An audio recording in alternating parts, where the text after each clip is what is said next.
Today we'll continue with the genetic terminologies. The first genetic terminology is homozygous. The word homo means same or similar. So how we'll define homozygous? An individual having identical or similar alleles is called as homozygous. Example is capital T or small t. This is an example for height.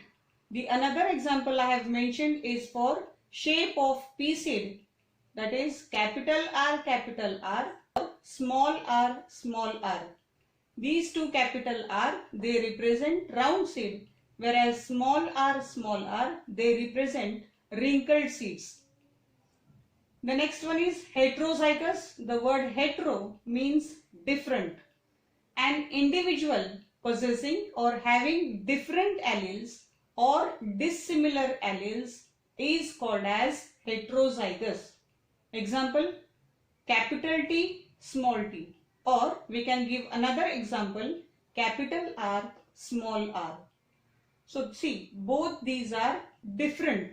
One is capital and one is small. Same here. One is capital and the other one is small.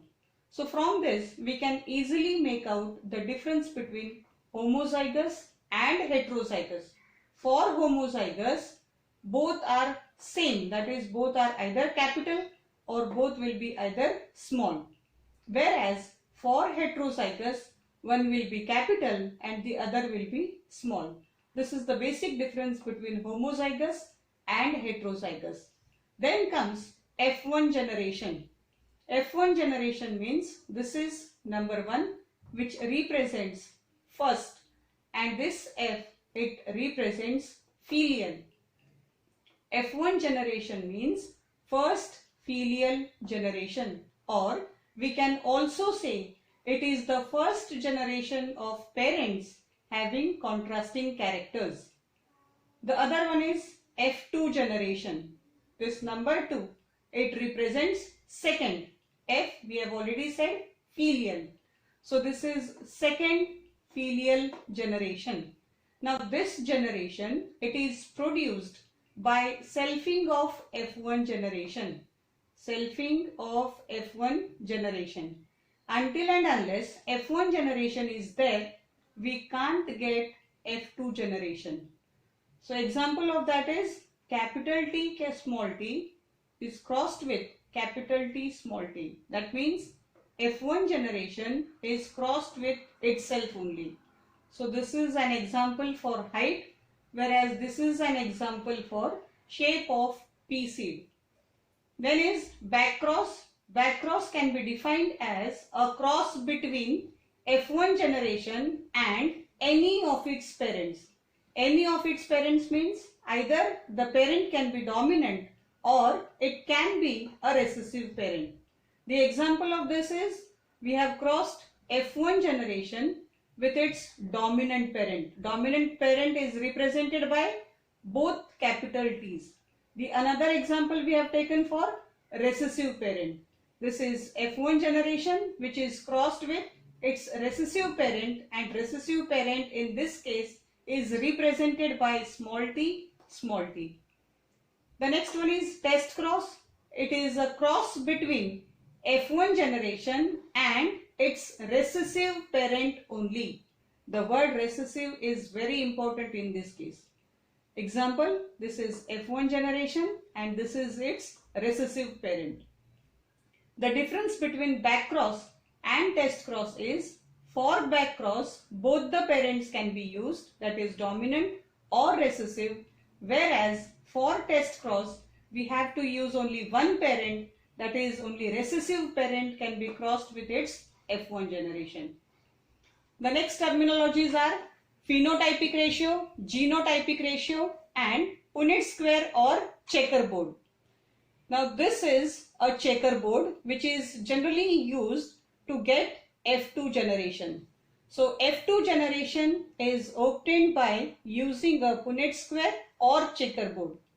A checkerboard is a diagrammatic representation of a cross to predict the progeny of a cross. So how to draw a checkerboard? This is male gametes and this is female gametes. So on one side we have to represent male gametes, on the other side we have to represent female gametes. In the corner of the checkerboard, this symbols are used. This symbol we have used for male parent and this symbol is used for female parent. For male parent I have used blue color, hence the gametes are also written with blue color. For female parent I have used black color, hence the female gametes are written with black color. And this is the progeny of F2 generation. Then what do we mean by phenotypic ratio? Phenotypic ratio can be defined as the ratio of offsprings produced in F2 generation or subsequent generation by crossing or with respect to its physical appearance. So what is phenotypic ratio? It is nothing but the ratio of offsprings produced in F2 generation with respect to what? Physical appearance. For example, the monohybrid cross, it shows phenotypic ratio as 3:1. 3 means there are 3 tall plants and this 1, it means there is 1 dwarf plant. With the help of this checkerboard, we can see, I have written it with green color. This is 1 tall plant, this is second one and this is third tall plant. In this given checkerboard, there are 3 tall plants and only 1 dwarf plant is there. So this ratio, that is 3:1, this is called as phenotypic ratio. Then comes genotypic ratio. What is genotypic ratio? Genotypic ratio is the ratio of offsprings produced in F2 and its subsequent generation with respect to their genetic constitution. This is the genetic constitution. The genotypic ratio for monohybrid cross is 1:2, 2:1. We'll see it with the help of checkerboard. See this first one, that is number 1, it is for these 2 alphabets, that is capital T, capital T. This is the genetic constitution for the first one. The second one, number 2, in the checkerboard, capital T, small t has occurred twice. One is here and the other one is here. Since it has occurred twice, the number 2 is written for that.